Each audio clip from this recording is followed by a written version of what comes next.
ಕರ್ನಾಟಕದ ಈ ಕೆಳಗಿನ ಯಾವ ಸ್ಥಳಗಳು ಹೊಂದಿಸಿ ಬರೆಯಿರಿ. ಆದಿಚುಂಚನಗಿರಿ, ಮಂಡಗದ್ದೆ. 2011ರ ಜನಗಣತಿ ಪ್ರಕಾರ ಈ ಕೆಳಗಿನ ಯಾವ ಇನ್ನು ಮುಂದಿನ ಪ್ರಶ್ನೆ, ಹಸಿರು ಕ್ರಾಂತಿಯ ಮೊದಲ ಹಂತದ ಬೀಜಗಳ ಬಳಕೆ. ಕರ್ನಾಟಕದ 2011ರ ಜನಗಣತಿ ಪ್ರಕಾರ ಕರ್ನಾಟಕದ ಕರಾವಳಿಯ ಉದ್ದವೆಷ್ಟು? ಜಗತ್ತಿನ ಅತಿದೊಡ್ಡ ದ್ವೀಪ ಸಮೂಹ ಯಾವುದು? ಇದರಲ್ಲಿ ಯಾವುದು ಸರಿಹೊಂದಾಣಿಕೆಯಾಗಿಲ್ಲ? ಉಷ್ಣವಲಯದ ಕಾಡುಗಳು ದಟ್ಟವಾಗಿರಲು ಕಾರಣವೇನು ಅಂತ ಕೇಳಿದ್ದಾರೆ. ಇವುಗಳಲ್ಲಿ ಯಾವುದು ಸರಿಹೊಂದಾಣಿಕೆಯಾಗಿಲ್ಲ ಅಂತ ಕೇಳಿದರೆ 7 ಬೆಟ್ಟಗಳ ನಗರ ಅಂತೇಳಿ ಯಾವುದನ್ನ ಕರೀತಾರೆ? The city of 7 hills. ಇದಕ್ಕೆ ಸರಿ ಉತ್ತರ ರೋಮ್ ನಗರ 7 ಬೆಟ್ಟಗಳ ನಗರ ಎಂಬ ಖ್ಯಾತಿಯನ್ನು ಪಡೆದಿದೆ. ರೋಮ್ ಅನ್ನುವಂಥ ನಗರವೇ 7 ಬೆಟ್ಟಗಳ ಮೇಲೆ ನಿರ್ಮಾಣ ಆಯಿತು ಅಂತೇಳಿ ನಾವು ಪುರಾತನ ಕಥೆಗಳಲ್ಲಿ ಕೇಳ್ತೀವಿ. ಅದರಲ್ಲಿ ಒರಿಜಿನಲ್ ಆಗಿರುವಂತಹ ಆ ಒಂದು ನಗರ ರುಮೋಲಸ್ ಎನ್ನುವಂತಹ ಅಲ್ಲಿರುವ 7 ಬೆಟ್ಟಗಳಲ್ಲಿ ಒಂದು ಬೆಟ್ಟದ ಮೇಲೆ ಅದು ಇತ್ತು ಅಂತೇಳಿ ಇತಿಹಾಸದಲ್ಲಿ ಉಲ್ಲೇಖವಾಗಿದೆ. ಸರಿಹೊಂದಿಸಿ ಬೆಳೆಗಳು ಮತ್ತು ಅವುಗಳು ಬೆಳೆಯುವಂತಹ ರಾಜ್ಯಗಳನ್ನು ಸರಿಹೊಂದಿಸಿ ಅಂತ ಕೊಟ್ಟಿದ್ದಾರೆ. ಕಬ್ಬು, ತೆಂಗು, ಕಾಫಿ, ಶೇಂಗಾ. ಹಾಗೆಯೇ ಕರ್ನಾಟಕ, ಮಹಾರಾಷ್ಟ್ರ, ಆಂಧ್ರ ಪ್ರದೇಶ, ಕೇರಳ ಇವುಗಳ ಸರಿಹೊಂದಾಣಿಕೆಯನ್ನು ನೋಡಿದಾಗ ಕಬ್ಬು ವಿಶೇಷವಾಗಿ ಮಹಾರಾಷ್ಟ್ರದ ಹೆಚ್ಚು ಬೆಳೆಯುವಂತ ಬೆಳೆಯಾಗಿದೆ. ತೆಂಗು ಅಂತ ಬಂದಾಗ ಕೇರಳ, ಕಾಫಿ ಕರ್ನಾಟಕ, ಶೇಂಗಾ ಮಹಾರಾಷ್ಟ್ರ, ಆಂಧ್ರ ಪ್ರದೇಶದ ಪ್ರಮುಖ ಬೆಳೆಯಾಗಿದೆ. ಕರ್ನಾಟಕದ ಪೂರ್ವ ಪಶ್ಚಿಮದ ಅಗಲವೆಷ್ಟು? ಈಸ್ಟ್ ಇಂದ ವೆಸ್ಟ್ಗೆ ಕರ್ನಾಟಕದ ಒಟ್ಟು ಡಿಸ್ಟೆನ್ಸ್ ಎಷ್ಟು ಅಂತ ಕೇಳಿದ್ದಾರೆ. 400 ಕಿಲೋಮೀಟರ್. ಸೊ ಉತ್ತರದಿಂದ ದಕ್ಷಿಣಕ್ಕೆ ಬಂದಾಗ 750 ಕಿಲೋಮೀಟರ್ ವ್ಯಾಪ್ತಿಯನ್ನು ಹೊಂದಿದೆ. ಹಾಗೆ ಪೂರ್ವದಿಂದ ಪಶ್ಚಿಮಕ್ಕೆ 400 ಕಿಲೋಮೀಟರ್ ವ್ಯಾಪ್ತಿಯನ್ನು ಹೊಂದಿದೆ. ಒಟ್ಟಾರೆ ಕರ್ನಾಟಕದ ವಿಸ್ತೀರ್ಣ 1,91,791 ಚದುರ ಕಿಲೋಮೀಟರ್. ಒಟ್ಟು ಭಾರತದ ವಿಸ್ತೀರ್ಣದಲ್ಲಿ ಕರ್ನಾಟಕದ ಪ್ರಮಾಣ 5.83ರಷ್ಟು ಇದೆ. ಈ ಕೆಳಗಿನವುಗಳಲ್ಲಿ ಒಂದು ನದಿ ಸಂಭಾಜಕ ವೃತ್ತವನ್ನು 2 ಸಲ ಹಾದು ಹೋಗುತ್ತದೆ. ಹಾಗಾದ್ರೆ ಆ ನದಿ ಯಾವುದು ಅಂತ ಕೇಳಿದ್ದಾರೆ. ಇದಕ್ಕೆ ಸರಿ ಉತ್ತರ ಕಾಂಗೋ ನದಿ. ಇದನ್ನ ಝೈರೆ ರಿವರ್ ಅಂತಲೂ ಕೂಡ ಕರೀತಾರೆ. ಆಫ್ರಿಕಾದ 2ನೆಯ ಅತಿದೊಡ್ಡ ನದಿಯಾಗಿದೆ. ಭಾರತೀಯ ಮ್ಯಾಂಗ್ರೋವ್ ಕಾಡುಗಳಿಗೆ ಸಂಬಂಧಿಸಿದಂತೆ ಈ ಕೆಳಗಿನವುಗಳಲ್ಲಿ ಯಾವ ಹೇಳಿಕೆ ತಪ್ಪು? ಮ್ಯಾಂಗ್ರೋವ್ ಕಾಡುಗಳಿಗೆ ಸಂಬಂಧಪಟ್ಟಂತೆ ಭಾರತವನ್ನ ಉದಾಹರಣೆಯಾಗಿಟ್ಟುಕೊಂಡಾಗ ನೀಡಿರುವಂತಹ ಹೇಳಿಕೆಗಳಲ್ಲಿ ಯಾವ ತಪ್ಪು ಅಂತ ಕೇಳಿದರೆ ಇದಕ್ಕೆ ಸರಿ ಉತ್ತರ ಆಯ್ಕೆ 3. ಇವುಗಳನ್ನು ಉಷ್ಣಪೋಷಿತ ಸಸ್ಯವರ್ಗ ಅಂತ ಕರಿತೀವಿ ಅಂತ ಹೇಳಿದರೆ ಈ ಒಂದು ಹೇಳಿಕೆ ತಪ್ಪಾಗಿದೆ. ಇನ್ನುಳಿದಂತ 3 ಹೇಳಿಕೆಗಳನ್ನು ಸ್ವಲ್ಪ ಗಮನಿಸೋಣ. ಇದು ತೀರ ಪ್ರದೇಶದಲ್ಲಿ ಕಂಡುಬರುವ ಒಬ್ಬರವಿಳಿತ ಕಾಡುಗಳು. ಈ ಮ್ಯಾಂಗ್ರೋವ್ ಕಾಡುಗಳು ಭಾರತದಲ್ಲಿ ಪಶ್ಚಿಮ ಬಂಗಾಳ ರಾಜ್ಯ ಏನ್ ಬರುತ್ತೆ ಆ ಭಾಗದಲ್ಲಿ ಹೆಚ್ಚಿನ ಪ್ರಮಾಣದಲ್ಲಿ ಕಂಡು ಬರ್ತವೆ. ಇದು ಗಂಗಾ ನದಿ ಮುಖಜಭೂಮಿ ಪ್ರದೇಶ ಅಂತಲೂ ಕೂಡ ಕರಿತೀವಿ. ಇದು ಸರಿಯಾಗಿದೆ. ಈ ಕಾಡುಗಳು ರಾಯಲ್ ಬೆಂಗಾಲ್ ಹುಲಿಗಳಿಗೆ ಪ್ರಸಿದ್ಧವಾಗಿದೆ. ಬೆಂಗಾಲ್ ಟೈಗರ್ ಅಂತಾನೆ ಕರಿತೀವಿ. ಆ ಒಂದು ಹುಲಿಗಳಿಗೆ ಈ ಒಂದು ಮ್ಯಾಂಗ್ರೋವ್ ಕಾಡುಗಳು ಭಾರತದಲ್ಲಿ ಪ್ರಸಿದ್ಧವಾಗಿವೆ.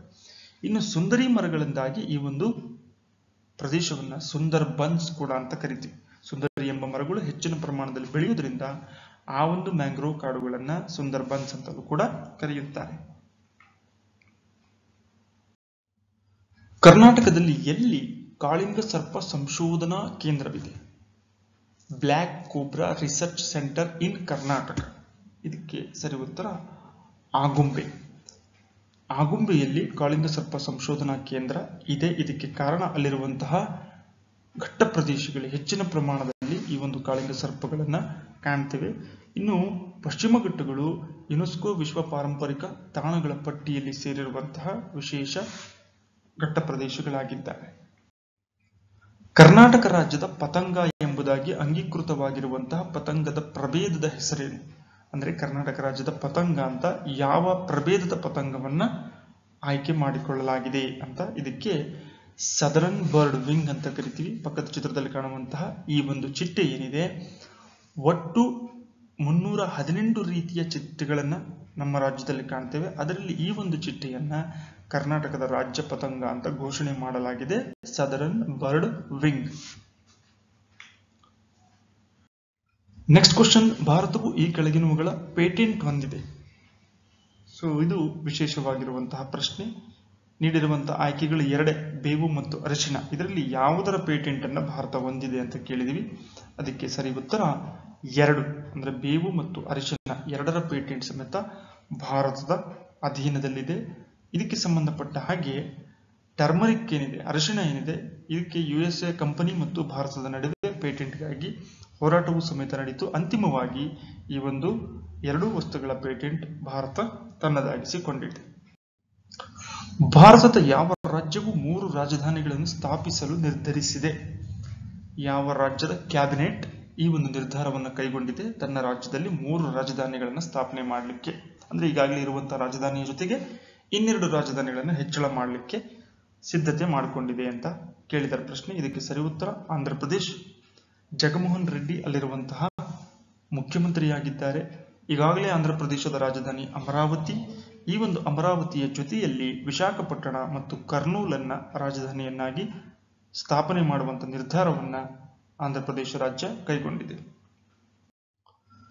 ಕೊನೆಯ ಪ್ರಶ್ನೆ, ಈ ಕೆಳಗಿನ ಯಾವ ರಾಜ್ಯಗಳ ಮಧ್ಯೆ ಪ್ರಥಮ ಕಿಸಾನ್ ರೈಲ್ವೆಯನ್ನು ಪ್ರಾರಂಭಿಸಲಾಯಿತು?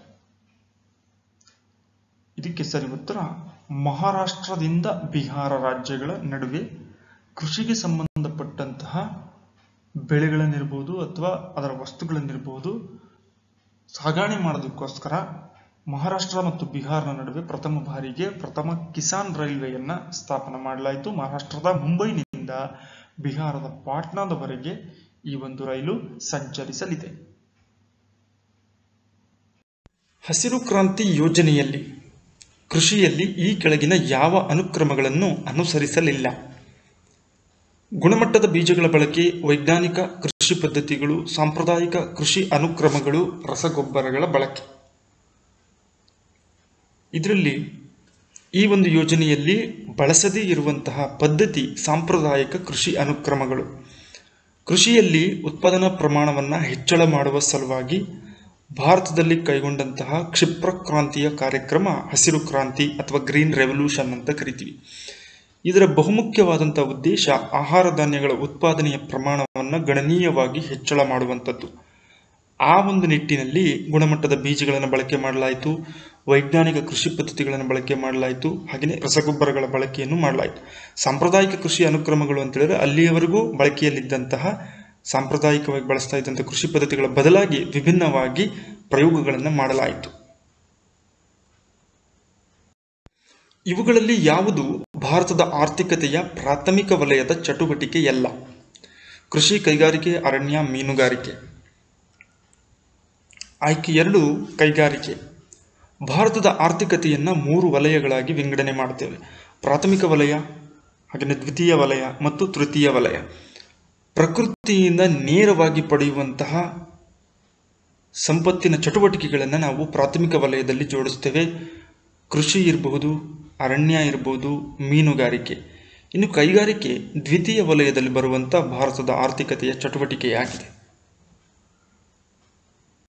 1950ರಲ್ಲಿ ಯೋಜನಾ ಆಯೋಗ ಜಾರಿಗೆ ಬಂದಾಗ ಅದರ ಮೊದಲ ಉಪಾಧ್ಯಕ್ಷರು ಯಾರಾಗಿದ್ದರು? ಇದಕ್ಕೆ ಸರಿ ಉತ್ತರ ಗುಲ್ಜಾರಿಲಾಲ್ ನಂದಾ. ಮಾರ್ಚ್ 15, 1950ರಲ್ಲಿ ಅಂದಿನ ಪ್ರಧಾನಮಂತ್ರಿಯವರ ಅಧ್ಯಕ್ಷತೆಯಲ್ಲಿ ಜವಾಹರ್ಲಾಲ್ ನೆಹರೂರವರು ಯೋಜನಾ ಆಯೋಗ ಸ್ಥಾಪನೆ ಮಾಡಿದಾಗ ಅಥವಾ ಪ್ರಾರಂಭ ಮಾಡಿದಾಗ ಪ್ರಧಾನಮಂತ್ರಿಗಳಾಗಿರ್ತಾರೆ. ಆ ಸಂದರ್ಭದಲ್ಲಿ ಡೆಪ್ಯೂಟಿ ಚೇರ್ಮನ್ ಅಥವಾ ಉಪಾಧ್ಯಕ್ಷರು ಗುಲ್ಜಾರಿಲಾಲ್ ನಂದಾ. ಪ್ರಸ್ತುತ ಯೋಜನಾ ಆಯೋಗದ ಬದಲಿಗೆ ಭಾರತದಲ್ಲಿ ಅಸ್ತಿತ್ವದಲ್ಲಿರುವಂತಹ ಆಯೋಗ ಯಾವುದು? ಆಯ್ಕೆ 3 ನೀತಿ ಆಯೋಗ. ಇಲ್ಲಿಯವರೆಗೂ ಯೋಜನಾ ಆಯೋಗ ಅಂತ ಕರಿತಾ ಇದ್ರು, ಅದನ್ನು ಮರುನಾಮಕರಣ ಮಾಡಿ ಕೆಲವೊಂದು ಸುಧಾರಣೆಗಳ ಮೂಲಕ ನೀತಿ ಆಯೋಗವನ್ನು ಪ್ರಾರಂಭ ಮಾಡಲಾಯಿತು. ನೀತಿ NITI ಇದರ ಫುಲ್ ಅಬ್ರಿವೇಷನ್ ಅನ್ನು ನೋಡೋದಾದ್ರೆ national institution for transforming India ಎನ್ನುವಂಥದ್ದಾಗಿದೆ. ಇದರ ಪ್ರಾರಂಭ ಮಾಡಿದಂತಹ ವರ್ಷ ಜನವರಿ 1, 2015. ಪ್ಲಾನ್ಡ್ ಎಕಾನಮಿ ಫಾರ್ ಇಂಡಿಯಾ ಎಂಬ ಕೃತಿಯ ಲೇಖಕರು ಯಾರು? ಭಾರತ ರತ್ನ ಸರ್ ಎಂ ವಿಶ್ವೇಶ್ವರಯ್ಯ 1934ರಲ್ಲಿ ಭಾರತದ ಆರ್ಥಿಕತೆಯ ಸುಧಾರಣೆಗಳಿಗೆ ಸಂಬಂಧಪಟ್ಟ ಹಾಗೆ ಬಹುಮುಖ್ಯವಾದಂತಹ ಪ್ಲಾನ್ಡ್ ಎಕಾನಮಿ ಫಾರ್ ಇಂಡಿಯಾ ಎನ್ನುವಂಥ ಕೃತಿಯನ್ನು ರಚನೆ ಮಾಡಿರ್ತಾರೆ.